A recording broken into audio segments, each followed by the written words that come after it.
France में made in Pakistan mask की जो है वो डिमांड भी बढ़ गई है, मांग बढ़ गई है और फ्रांसीसी मीडिया पाकिस्तान की मास्क की तारीफें भी बड़ी कर रहा है। वफाकी वजीर बराए साइंस और टेक्नोलॉजी फवाद चौधरी साहब ने एक ट्वीट में कहा है कि ये पाकिस्तान को पहले ही PPEs के लिए जो मिलने वाला डॉलर था वो $100 मिलियन की बरामदगी का ऑर्डर मिल चुका है और उन्होंने ये भी तवक्को जाहिर की है कि उनका ये अंदेशा है, उनका ये ख्याल है कि ये आने वाले वक्तों में ये आदाद शुमार जो है ये आने वाले महीनों में $500 मिलियन अमरीकी डॉलर जो है वो उबूर कर जाएगा फिगर। ये तो बड़ी अच्छी पॉजिटिव बात है। दूसरी तरफ फिर फवाद चौधरी साहब ने ईद अज़हा की तारीख का भी ऐलान किया है और उन्होंने कहा है कि ईद उल अज़हा 31 जुलाई 2020 बरोज़ जुमे को होगी और ईद उल अज़हा पर पाकिस्तान में एशिया की सबसे बड़ी मवेशी मंडी लगती है। कोरोना वायरस से हालात संभल नहीं रहे हैं, अब ऐसे में हुकूमत क्या इकदाम करेंगी, इन तमाम मामलों पर बात करेंगे। हमारे साथ वफाकी वजीर बराए साइंस और टेक्नोलॉजी जनाब फवाद चौधरी साहब मौजूद हैं। अस्सलाम वालेकुम फवाद साहब। जी अस्सलाम वालेकुम फवाद साहब, बहुत शुक्रिया प्रोग्राम में वक्त देने के लिए। सबसे पहले तो इस पर हम बात कर लेते हैं कि ये जो फ्रांसीसी मीडिया है वो मेड इन पाकिस्तान मास्क की बड़ी तारीफ़ें कर रहा है और कहा यह जा रहा है कि इस मास्क को 50 मरतबा धोकर इस्तेमाल किया जा सकता है। तो ज़रा इस मास्क के बारे में बताइए कि इसकी जो डेवलपमेंट और फिर एक्सपोर्ट्स है उससे हमें कितना फ़ायदा है। ये तो एक हिस्सा है उन PPEs की जो हमने शुरू किया था और जो एक हमारे यहाँ पाकिस्तान में इतनी बड़ी टेक्सटाइल इंडस्ट्री है, तो अब वो टेक्सटाइल इंडस्ट्री है, स्टिचिंग यूनिट्स हैं, टेक्सटाइल में हम पहले बहुत बड़ी एक एक्सपोर्टर थे। तो ये पाकिस्तान के अंदर जो शिफ्ट हुआ है, अब देखिए 26 फरवरी को पहले केस आए थे। मैं पहले भी आपके प्रोग्राम में मैंने ये आपको याद कराया था कि 26 फरवरी को जब पहला केस आया था पाकिस्तान में, हम अपना कुछ भी अपना नहीं बना रहे थे, हम हर चीज नेट इम्पोर्टर थे। असल जो इसमें कामयाबी है वो ये है कि हम 26 फरवरी को नेट इंपोर्टर से अब अल्हम्दुलिल्लाह विद इन फ्यू मंथ्स हम स्केल एक्सपोर्टर हैं। आप देखिए कि कितनी बड़ी शिफ्ट है पाकिस्तान की, कि ना सिर्फ ये कि हम डॉलर जो बाहर भेज रहे थे हमारे वो रुके हैं, बल्कि अब हम बाहर से डॉलर कमा रहे हैं। सो इसका मतलब ये है कि एक पूरी नया इंडस्ट्री जो है वो पाकिस्तान में डेवलप हुई है। और अब इसके साथ साथ मुझे बड़ी खुशी है कि हमारे यहाँ जो मेडिकल डिवाइसेस की इंडस्ट्री है वो अब एक बिल्कुल तैयार है। 10 वेंटिलेटर्स इंशाल्लाह विद इन 1 मंथ जो है वो हमारे जो है अपने पाकिस्तान के आ जाएंगे। और उसके बाद अभी जो नई, मैं आपके प्रोग्राम के जरिए ये बताना चाहता हूँ कि अब नया जो इंशाल्लाह इसमें जो काम हो रहा है, इसी वेंटिलेटर्स के जो डिजाइन जिन लोगों ने बनाए हैं उन्होंने ही अब डायलिसिस मशीन भी हम अपने बना ली है उन्होंने। तो अब इंशाल्लाह यही फायदा होता है जब आप प्रोजेक्ट्स करते हैं ना, तो उसके अंदर से फिर और चीजें निकलना शुरू हो जाती हैं।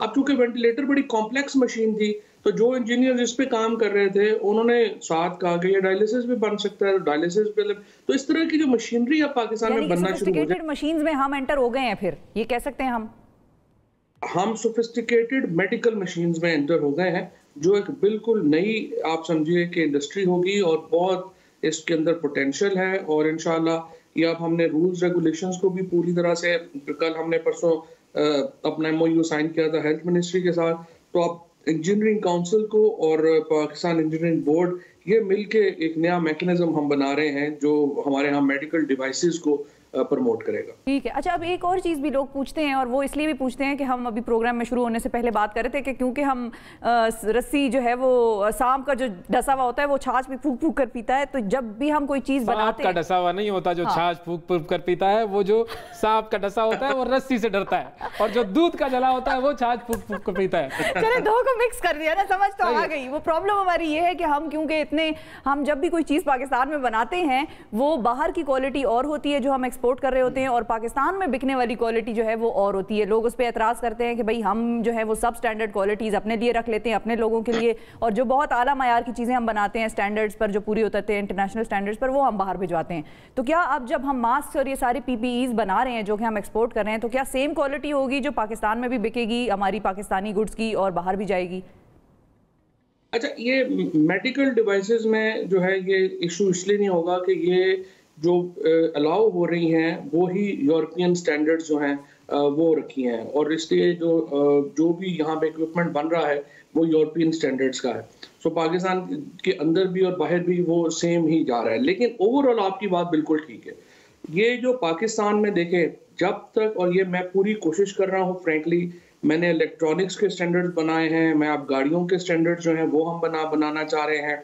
ये Pakistan standard quality control authority हमारा इदारा है, उसकी ये जिम्मेदारी है कि वो स्टैंडर्ड्स बनाए। लेकिन फ्रेंकली इसमें बहुत कुछ प्रॉब्लम्स आते हैं, बड़े प्रेशर्स आते हैं, और हमारे इंडस्ट्रियलिस्ट जो हैं वो भी काफ़ी एक क्लास उनमें से रेजिस्ट करती है। अल्टीमेटली हमें पाकिस्तान के अंदर स्टैंडर्ड रिजीम लानी है। मैं इंशाल्लाह ताला इसके ऊपर पूरा जोर लगाऊंगा, अभी भी लगा रहा हूँ। इलेक्ट्रॉनिक्स पाकिस्तान एक जंक यार्ड है जहां दुनिया के 3rd क्लास इलेक्ट्रॉनिक्स का, और मैं ये चाहता हूँ कि इसको बैन किया जाए। मैं कैबिनेट में भी लेके गया हूँ और थोड़ी रेजिस्टेंस है, लेकिन इंशाल्लाह इसको हमने इंश्योर करना है कि जो स्टैंडर्ड्स हैं पाकिस्तान में वो हम इंटरनेशनल स्टैंडर्ड्स अपने लिए भी बना सकें। वो रेजिस्टेंस किस तरह की होती है, थोड़ा सा बताएंगे कि क्या प्ली होती है उन लोगों की जो ये कहते हैं कि ऐसा नहीं होना चाहिए? देखें, इसमें प्रॉब्लम आती है इन्फोर्समेंट्स की। मिसाल के तौर के ऊपर अभी आप देखें ना, आप अमेरिका जाते हैं, लंदन जाते हैं, आपको पता है कि ये स्विच है वो हर जगह के ऊपर लगेगा। बाकी आप देखिए हर कमरे में डिफरेंट स्विच लगा हुआ जी। हमारे फ्रिज जो है वो जल जाते हैं, उनकी वायर्स का नहीं है। हमारे जो आप इस पे अंदाजा लगा रहे हैं ना, हमारे बच्चों के जो झूले हैं उनके स्टैंडर्ड्स नहीं है, और हम पूरी कोशिश कर रहे हैं कि उसको बना दें। लेकिन हमारे यहाँ जो इंडस्ट्रियलिस्ट जो बना रहे हैं चीजें, वो कहते हैं कि नहीं जी आप बनाएंगे, इन्फोर्समेंट वाले आ जाते हैं, वो इन्फोर्समेंट वाले जो है वो हमें तंग करते हैं। तो अब मैंने तो इस तरह का एक मैकेनिज्म बना रहा हूँ इंशाल्लाह कि जो इन्फोर्समेंट भी जो है वो भी फुली डिजिटलाइज हो, जिसमें इन ह्यूमन इंटरेक्शन कम से कम हो। जो सैंपल्स ले रहे हैं उनको पता ना हो कि सैंपल किसने चेक करने हैं, और चेक करने वालों को पता ना हो सैंपल किसका है। तभी ये एक बड़ी कॉम्प्लेक्स है, इसके ऊपर डिटेल में आपको। अच्छा, एक और कॉम्प्लेक्स इशू है, और उस कॉम्प्लेक्स इशू का आपने इशारा दे ही दिया, ऐलान कर दिया 31 जुलाई को ईद उल अज़हा होगी पाकिस्तान में। तो ये जो आपने ऐलान किया है, जाहिर है जो आपका जो ऐप है और जो साइंटिफिक कैलकुलेशंस हैं उससे तो ये पॉसिबिलिटी है कि पता लग जाए सारी चीज़ों का। लेकिन मसला ये भी आता है कि पिछली मरतबा भी ईद उल फितर पर भी यही हुआ था कि वो ओनरशिप जो कि इस कैलेंडर की होनी चाहिए हुकूमती इदारों की तरफ से, वो नहीं हमें मिलती। मजहबी उमूर की जो वजारत है उसकी तरफ से भी कुछ ऐसी चीज़ थी, अप्रीहेंशन थी कुछ, और उनके भी कुछ एतराज़ात थे। मुफ्ती मुनीर साहब के साथ तो आपका वैसे पुराना एक दोस्ती है, तो इस तरह से अब कैसे ऐसा हो सकता है कि ये कैलेंडर प्रॉपर्ली इंप्लीमेंट हो जाए और अपना लिया जाए हर तरफ से? पहली बात तो ये है कि ये ऐलान मैंने अब नहीं किया, ये सिर्फ मैंने रिएटरेट किया है। ये ईद का भी, पिछली ईद का भी और ये ईद भी, हम तो 1 साल पहले इसकी डेट्स दे चुके हैं। सही है। और ये कल को सिर्फ मैंने एक्चुअली याद कराया है, वो इसलिए कराया है कि आगे जो पॉलिसी मेकर्स हैं वो अपनी जो मंडियां लगनी है वो इसके ऊपर कोविड की वजह से, वो अपनी पॉलिसी उसके मुताबिक जो है वो देख लें कि ये डेट है और उनको किस तरीके से उसकी इम्प्लीमेंटेशन करनी है, या जो भी उनकी सोच है मंडियों के बारे में वो उसकी वो प्लानिंग कर सके। तो आपकी क्या सोच है वैसे मंडियों के बारे में? देखिए, वो एनसीओसी फैसले करती है ना। फ्रेंकली मैं हूँ, आप हैं, हम लोग तो एक्सपर्ट नहीं है। वो बैठेंगे, अपना ज़हन लड़ाएं, वो अपना फैसला करें जो भी उन्होंने करना। लेकिन इसमें ये है कि ये जो कैलेंडर है ये तो हमने 1 साल पहले जो है वो दिया हुआ है। अब गवर्नमेंट ऑन नहीं कर रही या कुछ नहीं कर रही। देखिए पाकिस्तान में माहौल आप देखिए, आप पिछले सिर्फ 10 दिन के उठा के देखिए असेंबलीज की प्रोसीडिंग्स, और हर आदमी यहाँ पे एक, जो हमारे यहाँ 3-4 जो हमारे लोग होते हैं ना, खुसूसन इस वक्त पंजाब में एक मुकाबला चल रहा है ये बताने की कि नहीं मैं सुपर मुस्लिम हूँ और बाकी जो लोग हैं वो तो उनको तो इतना नहीं केयर।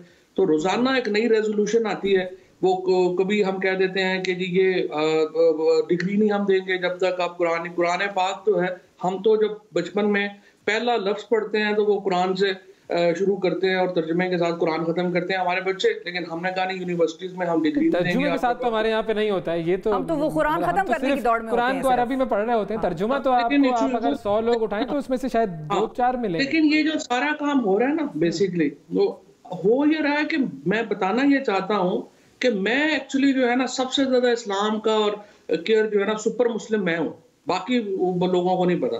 सो एक रेस लगी हुई है। सो यही रेस जो है यही एक बाकी जगहों के ऊपर भी आपको नजर आएगी, और उसकी वजह से आपका ये जो हमारे यहाँ फिर आ जाते हैं लोग, वो कहते हैं जी इल्म का आपके सामने जो आर्गुमेंट था, तेरी साइंस का और टेक्नोलॉजी का और इल्म का तो आपस में इनका क्या ताल्लुक है ईद से या मजहब से। और ये आर्गुमेंट कम से कम मैं तो बाई नहीं करूंगा, क्योंकि मैं तो समझता हूँ कि तमाम उलूम का माखज़ ही कुरान है। मैं समझता हूँ कि इस्लाम सबसे ज्यादा फॉरवर्ड लुकिंग, सबसे ज्यादा इल्म दोस्त मजहब है। तो इसलिए ये बहस चलती रहेगी, ये बहस कोई एक दिन की तो नहीं। सही है, लेकिन एक और बहस भी है, वो आपने छेड़ी थी और फिर शेरी रहमान साहिबा और आप दोनों बड़े हिमायती थे कि वर्चुअल सेशंस होने चाहिए पार्लियामेंट के। और फिर हमने देखा कि जब सेशन हुआ तो उसमें पार्लिमानी अरकान जो हैं वो सबसे ज्यादा मुतासिर हुए। अब 100 से ज्यादा मेरा ख्याल है मुतासिर हैं कोरोना वायरस से। सिंध जो है इस मामले में बाजी ले गया है, हालांकि आइडियाज़ आपके थे, चाहते आप थे, फेडरल वजीर आप हैं, आप फेडरल में इम्प्लीमेंट नहीं करा सके, सिंध वालों ने करा लिया। सबसे पहले तो शिफा, आज तो आप मुहावरों से लेके नामों तक जो है ना, उनमें बहुत गलतियां आ जाती हैं।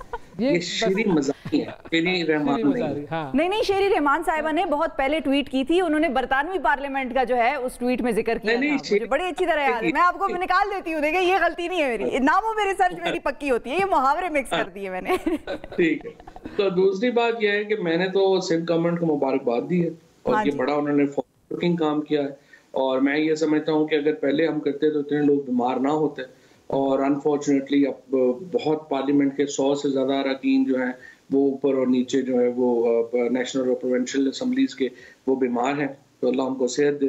तो इशू यही है कि आपने तो आगे जाना है, वीडियो कॉन्फ्रेंसिंग हो, वर्चुअल सेशंस हो, वेब हो, ये सारा काम तो बड़ा जबरदस्त तरीके से। लेकिन आप लोग प्रेशर में आ जाते हैं बड़े आराम से। आपने मतलब आइडिया तो बेसिकली कहने का मकसद ये था कि आइडिया आपका था, एतराज करने वाली ऑपोजिशन की जमातें थी, वो कहती थी नहीं भाई हम फिजिकल पार्लियामेंट के इजलास में शिरकत करेंगे, वर्चुअल नहीं होता कुछ भी। पीपल्स पार्टी का भी एतराज था वफाक के वर्चुअल सेशन पर, बिलावल साहब का था गालिबन, मेरा ख्याल है। नहीं, वर्चुअल सेशन के ऊपर उन्होंने यहाँ पे तो नहीं माने थे, यहाँ पे तो उन्होंने कहा, लेकिन बात ये जो शिफा ने किया ये एक्चुअली सही है। देखिए, ये तो हमारी पार्लियामेंट्री लीडरशिप का काम था कि वो इसके ऊपर स्टैंड लेते और कहते कि नहीं, इसके ऊपर वर्चुअल सेशन होना चाहिए। जब आप हर दफा ही अपोजिशन की बातों के ऊपर इस तरह से बात मान जाए, चाहे नवाज शरीफ को बाहर भेजने का मामला हो या वर्चुअल सेशन का मामला हो, तो फिर बाद में हम ये तो नहीं कह सकते कि हमारा कसूर नहीं है। 12 इसमें गलती हमारी है, लेकिन चले शुरू तो 15 अप्रैल को शेरी रहमान साहिबा ने कहा था, वो मैंने डेट भी निकाली है, मैं बता दूं, क्लियर कर दूं जरा। सही है। तो अब क्या कोई हम ऐसा कोई इम्कान देख सकते हैं कि अब आइंदा सेशन जो है वो आगे वर्चुअली हो? क्या अब इस सिंध असेंबली में जो सेशन होगा वर्चुअली, उससे कोई फर्क पड़ने का इम्कान है? एक प्रेसिडेंट तो सेट होगा और देखते हैं ना कि इस पे कितना अच्छा। देखिए, अगर तो आपने एक दूसरे को किताबें मारनी है, फिर तो वर्चुअल सेशन जाहिर है कि एक हर्डल है इसके रास्ते में, क्योंकि आप एक दूसरे को उस तरह से नारे नहीं मार सकते, इस तरह से बातें नहीं कर सकते। वर्चुअल सेशन में अलबत्ता अगर जो सीरियस डिबेट है, फिर virtual session is very successful. देखिए होगा क्या, अब मैं हूँ, आप हैं, शिफा है, हमारे नाम आ जाएंगे, टाइम आ जाएगा, इस बात के ऊपर आप इतने ऊपर जो है वो बात कर सकते, इतने मिनट आपके पास एलोकेटेड है, आपने अपनी बात की, जो भी आपने स्पीच की, उसके बाद जो है वो शिफ्ट हो गया, अगले को चला गया। स्पीकर का जो डिकोरम कंट्रोल्स हैं वो बढ़ जाते हैं। इसी तरीके से जो इतना ज्यादा स्टेशनरी जाया होती है, अभी आप बजट की अगर आप स्टेशनरी उठा के देखें, इतना पैसा इस पर जाया होता है जिसकी हद नहीं।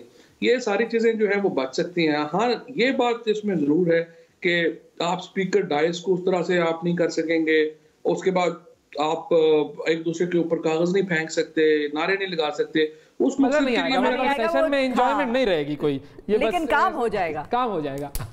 ये बोरियत है, बस ये बोरियत वाला एस्पेक्ट है।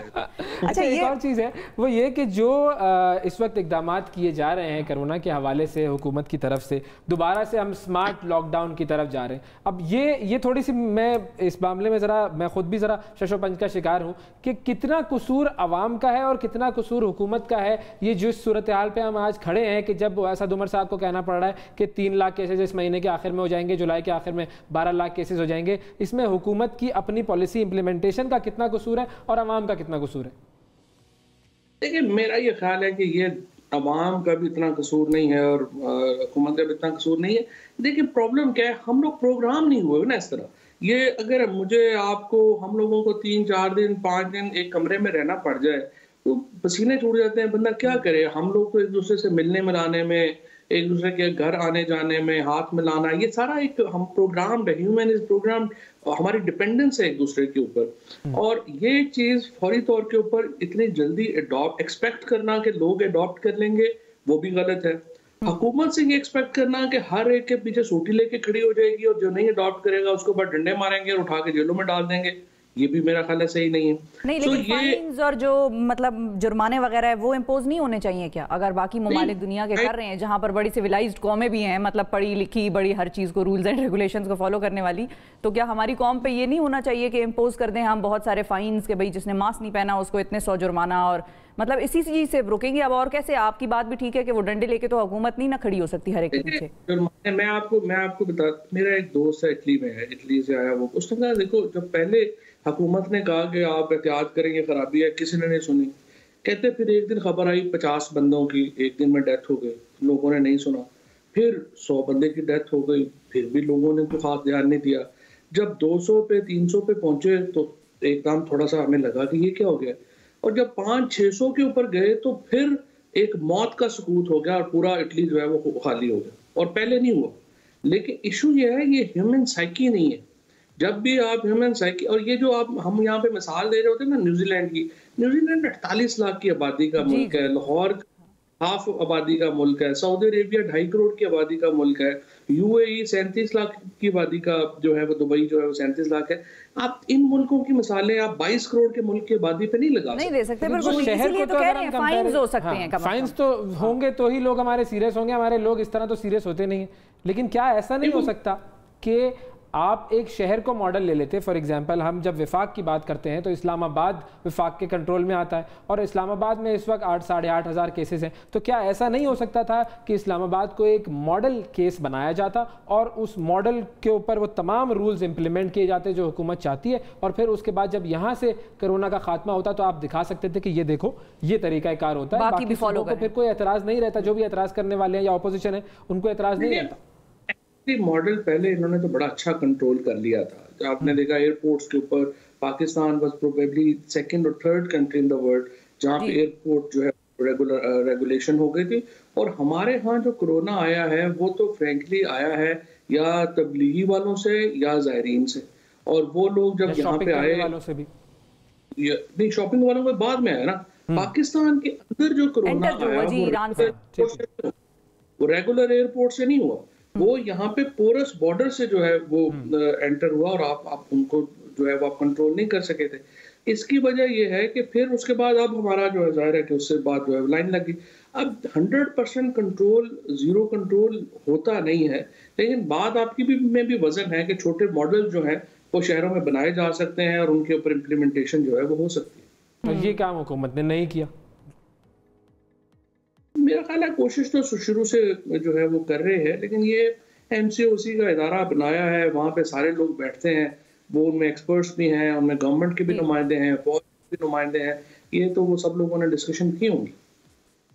अच्छा, अब एक और भी चीज़ है, और वो ये है कि अब जो हॉटस्पॉट्स आइडेंटिफाई किए हैं तो उसमें भी इस्लामाबाद का जो शहर है वो भी उन शहरों में शामिल है जो हॉटस्पॉट्स हैं कोरोना वायरस के। तो अब ये हॉटस्पॉट्स में आप लोग जो सिलेक्टिव लॉकडाउन करेंगे या स्मार्ट लॉकडाउन है, जो भी टर्मिनोलॉजी इस्तेमाल हो रही है, इस लॉकडाउन से आपको कितना लगता है, कितने % हम कितने अरसे में कंट्रोल कर पाएंगे अगर ये प्रॉपरली सही तरीके से इम्प्लीमेंट हो जाता है तो? Frankly I have no idea, I am not an expert. ये तो एनसीओसी देखेगी, जो लोग बैठे हुए हैं ये वो बता सकते हैं आप लोगों को। मुझे तो इसकी कोई एक्सपर्टीज है नहीं। ठीक है, बहुत शुक्रिया अदा करेंगे हम वफाकी वज़ीर बराए साइंस एंड टेक्नोलॉजी जनाब फवाद चौधरी साहब हमारे साथ मौजूद थे। बहुत सारे मुख्तलिफ मौज़ूआत पर बात हुई और बड़ा एक डाइवर्स, हाँ, लेकिन कुछ खुशी की खबरें और कुछ परेशान कुन खबरें। अब देखते हैं कि स्मार्ट लॉकडाउन का नतीजा क्या निकलता है।